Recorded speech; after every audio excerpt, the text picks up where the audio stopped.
అభిప్రాయ భేదాలు ఉంటాయన్న, వాటిని పక్కకు పెట్టాలి. మన ఒక ఫ్యామిలీ, ఒక కుటుంబం, ఇంత పెద్ద మా సైన్యం ఉంది, ఇంత పెద్ద మా కుటుంబం ఉందని భావించే ఈ వేదిక మీద నాయకులం అందరం కూడా కలిసి కట్టుగా ఈ తెలంగాణ రాష్ట్రంలో మోడీ రాజ్యం కోసం, రామ రాజ్యం కోసం ఇలా పరితపించి 24 గంటలు కష్టపడి పనిచేస్తున్నామన్నా. ఒక్కసారి ఆలోచించండి, ఈ తెలంగాణ రాష్ట్రంలో నిధులు ఇచ్చేది మనం, ఇలా అభివృద్ధి చేస్తున్నది మనం. ఇవాళ రైతులు రోడ్ల మీద చూస్తే కొనుగోలు ఇప్పటికీ ప్రారంభించకపోవడం వలన ఇప్పటికే కొనుగోలు పూర్తి కావాలి. వర్షాలు పడి, వడగల వానలు పడి వాళ్ళ రైతులు రోడ్ల మీద పడిగాపులు కాస్తే ఇంతవరకు కొనుగోలు ప్రారంభించకుండా రైతులను హరిగోస పెడుతున్న ప్రభుత్వం కాంగ్రెస్ పార్టీ ప్రభుత్వం. ఇలా పైసలు ఇచ్చింది మనం, కొనుగోలుకు డబ్బులు ఖర్చు పెట్టేది మనం, నిధులు ఇచ్చేది మనం, మధ్యవర్తిత్వం వహించి కొనుగోలు ప్రారంభించకుండా రైతులను నడ్డి విస్తున్న ప్రభుత్వం ఇలా కాంగ్రెస్ పార్టీ ప్రభుత్వం. ఉద్యోగులకు డిఏ లేవు, పిఆర్సీ అమలు లేదు, నిరుద్యోగులకు ఉద్యోగం లేదు, నిరుద్యోగ వృత్తి లేదు, విద్యార్థులకు భరోసా కాలేదు, 2500 మహిళలకు లేవు, 4000 రూపాయల ఆసరా పెన్షన్ లేదు, అందరికీ రైతు భరోసా లేదు, అందరికీ రైతు బోనస్ లేదు. వాళ్ళు ఏమీ లేకుండా ఇలా 6 గ్యారెంటీలు పక్క పెట్టి కేవలం ఢిల్లీకి పైసలు పంపడమే లక్ష్యంగా ఇలా రేవంత్ రెడ్డి ప్రభుత్వం పనిచేస్తున్న విషయాన్ని ఒక్కసారి గుర్తు చేసుకోవాల్సిన అవసరం ఉంది. ఇలా ఇచ్చేది మనమన్నా, ఒక్కసారి నాతో పాటు చెప్పండి అన్నా. ప్రధానమంత్రి గరీబ్ కళ్యాణ్ అన్న యోజనకు బియ్యానికి పైసలు ఇచ్చేది ఎవరన్నా? ఇవాళ బియ్యానికి పైసలు ఇచ్చేది నరేంద్ర మోడీ ప్రభుత్వం అన్నా. స్వచ్ఛ భారత్ మిషన్ పైసలు ఇచ్చేది ఎవరన్నా? జాతీయ రహదారులో పైసలు ఇచ్చేది ఎవరన్నా? రైల్వే నిధులు ఇచ్చేది ఎవరన్నా? శ్మశాన వాటికలకు పైసలు ఇచ్చేది ఎవరన్నా? కొనుగోలుకు పైసలు ఇచ్చేది ఎవరన్నా? వాళ్ళ శ్మశాన వాటికలకు పైసలు ఇచ్చేది ఎవరన్నా? అన్ని నిధులు మనమే ఇస్తుంటే, వేల కోట్ల రూపాయల నిధులు మనకు వస్తుంటే ఇవాళ కాంగ్రెస్ పార్టీ ప్రభుత్వం మాకు ఏమి ఇస్తలేదని ఎలా భారతీయ జనతా పార్టీ ప్రభుత్వాన్ని బదనాం చేసే ప్రయత్నం చేస్తే అడ్డుకోవాల్సిన బాధ్యత మనకుదన్నా. ఇలా సనాతన ధర్మం కోసం పనిచేస్తామన్నా, ఈ తెలంగాణ రాష్ట్ర అభివృద్ధి కోసం పనిచేస్తామన్నా. సనాతన ధర్మం లేని భారతీయ జనతా పార్టీ లేదు. అరే 80% హిందువుల కోసం పనిచేసే పార్టీ నా భారతీయ జనతా పార్టీ. మేము ఒక వర్గానికి కొమ్ముగాయం, ఒక వర్గాన్ని వ్యతిరేకించాం. మేము సనాతన ధర్మానికి అడ్డొస్తే, నా ధర్మాన్ని హేళన చేసే ప్రయత్నం చేస్తే, నా సమాజాన్ని చీల్చే ప్రయత్నం చేస్తే ఏ భారతీయ జనతా పార్టీ కార్యకర్త ఊరుకునే ప్రసక్తి లేదు.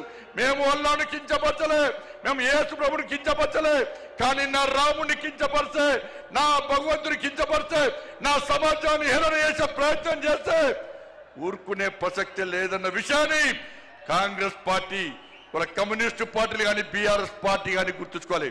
అందుకే భారతీయ జనతా పార్టీ కార్యకర్తలారా అందరం కలిసి పనిచేద్దాం. నేను ఏ రోజు కూడా పార్టీ తల వంచుకునే పని చేయనన్నా.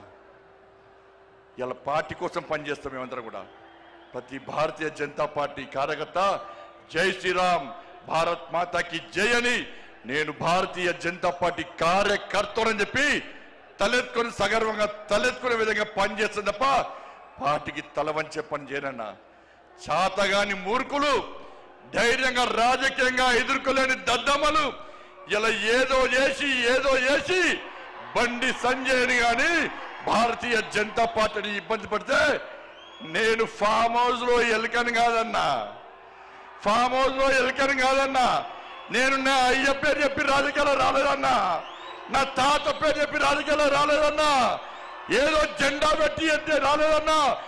నేను కాసేపు జెండాను, కమలపు జెండాను భుజం మీద మోసుకొని సామాన్య కార్యకర్తగా నా రాజకీయం ప్రారంభించి ఒక రాష్ట్రీయ స్వయం సేవక, ఒక ఏబీవీపీ కార్యకర్తగా, ఒక యువమోర్చా కార్యకర్తగా, ఒక నరేంద్ర మోడీ శిష్యునిగా భారతీయ జనతా పార్టీ కార్యకర్తగా పనిచేస్తున్నప్ప సగర్వంగా భారతీయ జనతా పార్టీ కార్యకర్తని తలెత్తుకొని తిరిగి పనిచేస్తున్నప్ప తల వంచే పని చేయన్నా.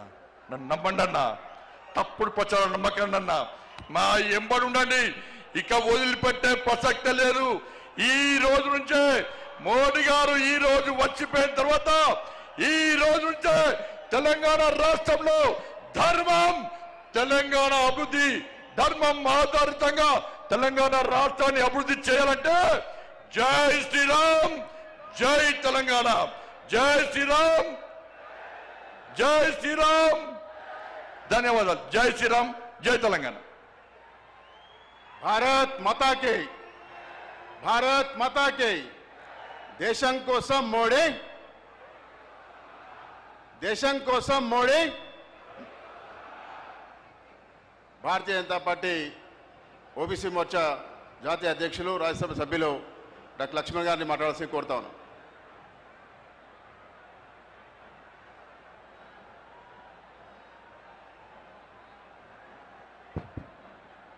भारत माता की, भारत माता की. जय श्री राम, जय श्री राम. नरेंद्र मोदी गारी नायकत्వం, नरेंद्र मोदी गारी नायकत्వం. వేదిక ఆశించినటువంటి పెద్దలందరూ, లక్షలాది సంఖ్యలో విచ్చేసినటువంటి భాగ్యనగర్ ప్రజలారా, తెలంగాణ ప్రజానికమా, కార్యకర్త మిత్రులారా, మన ప్రియతమ ప్రధాని నరేంద్ర మోడీ గారు ముచ్చటగా మూడోసారి ప్రధానమంత్రిగా బాధ్యతలు చేపట్టి 5 రాష్ట్రాల ఎన్నికల ఫలితాల తర్వాత 3 రాష్ట్రాల్లో నరేంద్ర మోడీ గారి పట్ల నమ్మకంతో, విశ్వాసంతో